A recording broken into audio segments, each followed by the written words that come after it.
I wanted to use my band demo that I recorded a few weeks ago as a demonstration showing that stage bleed is not as big of a problem as a lot of people think it is. Now, bear in mind that we have a fairly large stage here and we're a little bit farther apart than you would get in a lot of situations, particularly bars and coffee houses and stuff like that, but at least the principles stay the same. Let's listen to a rough mix of one of these songs. I know that I must do what's right. Sure as Kilimanjaro rises like Olympus above the Serengeti. Now let's listen to the guitar track by itself.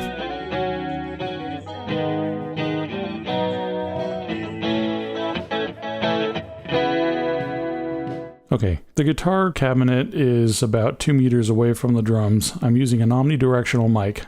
Yes, omnidirectional. And it's probably 10 centimeters or so away from the grill. I really just hear a hint of voice. We're using traditional monitors. We're not using in-ear monitors for this, so our vocals are coming back at us just as loud as the rest of the instruments. Not much drum in there. I mean, you can hear just a tiny bit of thump, and there's no filtering on this. There's no gates or anything like that. That's just the natural sound. Let's listen to the bass now.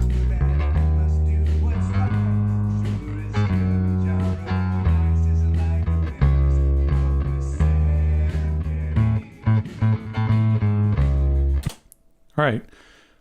So again, there's just a hint of voice in there, and I hear a little bit of snare as well. The mic I used is cardioid, and it's probably a good 20 centimeters away. Let's listen to the voice by itself. I seek to cure what's deep inside, frightened of this thing that I become.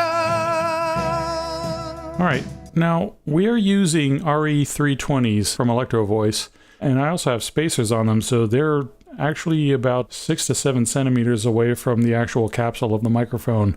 Given the distance and given the fact that we're using live stage monitors, these were not overdubbed. This is the live sound. We can choose, if we're really cramped together, to use more directional microphones, but we also have to get further away from them at the same time in order to avoid excessive proximity effect, and that's why I chose the microphones that I did for this case. Just as one final demonstration, I'm going to isolate the toms.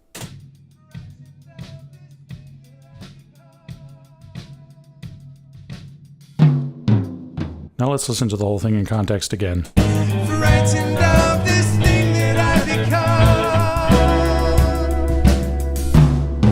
become. There are little hints of bleed here and there. Not bad. I mean, as long as I can turn up just the vocal mic without it bringing out a significant wash from other things, then I don't really care about that little bleed. And it's the same thing with the drums, especially the drums. I just want a good overall sound, and if there's a little bit of hi-hat in the snare mic, that's okay. I mic the tops and bottoms of all the drums in this case, so that's a lot of microphones, that's a lot of opportunity for bleed, and bleed just isn't a problem. And in fact, when I'm recording groups in my studio, a lot of times I even encourage a limited amount of bleed just to add a little bit to the ambiance here and there. So take that as you will. I hope you found it interesting. Be sure to like, share, and subscribe, of course.